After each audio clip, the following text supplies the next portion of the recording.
Taiwan mencatat 0 kasus tanggal 8 Mei. Jumlah kasus hingga kini mencapai 440 kasus. 355 orang telah dikeluarkan dari karantina.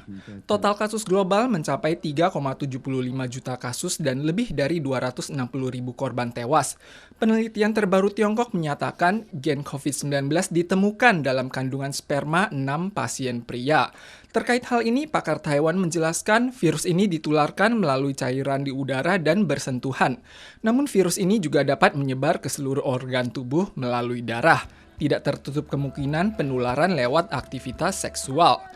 Peneliti Tiongkok juga menemukan bahwa virus COVID-19 sedikitnya telah bermutasi menjadi 30 jenis dengan tipe terganas di Provinsi Zhejiang, Tiongkok, Italia, dan New York, Amerika. Tipe terganas dan teringan memiliki perbedaan tingkat fatalitas sebesar 270 kali lipat. 有可能是有一支比较强的病毒株传到这些地区，使得这些地区的病人比较多，疾病比较严重。 Mutasi virus COVID-19 merupakan hal lazim karena jumlah penderita di seluruh dunia telah melampaui 3 juta orang dan masih terus meningkat. Sebelum vaksin beredar, warga diingatkan untuk rajin mencuci tangan, mengenakan masker, dan menerapkan jarak sosial untuk menekan potensi penyebaran virus. Kementerian Transportasi telah bernegosiasi dengan operator wisata dalam meluncurkan 3 tahap rencana pelonggaran pariwisata. Program ini akan diluncurkan paling cepat mulai Juni mendatang.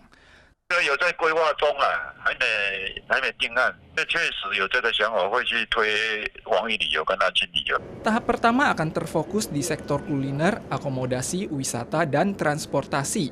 Pada sektor kuliner disarankan program menu set atau prasmanan. Di sektor akomodasi disarankan 1 atau 2 orang per kamar. Jadwal wisata diutamakan ke lokasi terbuka. Tahap kedua adalah program grup wisata aman. Setiap orang diberikan subsidi $600 Taiwan dengan tambahan $600 lainnya untuk jadwal panjang atau wisata di luar pulau. Untuk program wisata perorangan, subsidi $1.000 Taiwan akan diberikan pada setiap kamar dengan tambahan $1.000 lainnya pada wisata luar pulau. Dengan kata lain, maksimal subsidi $2.000 Taiwan akan disediakan bagi program wisata perorangan. Tahap ketiga adalah mendorong turis mancanegara untuk berkunjung ke Taiwan. Mulai minggu depan, Taipei akan mengumumkan cabutan larangan pada acara seni budaya, kegiatan masyarakat, dan paviliun anak-anaknya. Menjelang Hari Ibu pekan ini, instansi perawatan manula juga terbuka untuk dikunjungi selama 2 jam. Namun warga tetap diimbau untuk memasak dan makan di rumah serta menerapkan jarak sosial. Untuk menjamin hak imigran baru dalam menyandang ilmu dan mendapatkan pekerjaan, Kementerian Pendidikan mengumumkan langkah penyederhanaan legalisasi ijazah imigran baru. Selama memiliki ijazah SD SMP negara asal, mereka dapat mengajukan legalisasi pada Pemda setempat. Jumlah imigran baru Asia Tenggara di Taiwan saat ini menduduki 86% dari total imigran asing. Mayoritas merupakan lulusan SD SMP. Banyak dari mereka yang hendak melanjutkan pendidikan di Taiwan. Pendaftaran di kantor perwakilan Taiwan di negara asal kerap memakan biaya dan waktu. Melalui metode legalisasi ijazah MOE, pendaftar hanya perlu mengajukan ijazah SD SMP dan surat pernyataan kepada Pemda setempat tanpa harus diperiksa oleh kantor perwakilan asing.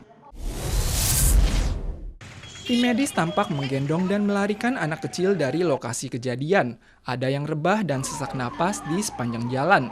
LG Polymer, sebuah pabrik kimia Korea Selatan di kawasan India Tenggara, mengalami kebocoran tanggal 7 dini hari waktu setempat.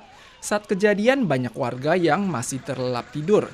Akibatnya, ribuan warga dalam radius 3 km telah menghirup gas beracun itu dan menderita pedih pada mata, sesak napas, pusing, mual, bahkan pingsan.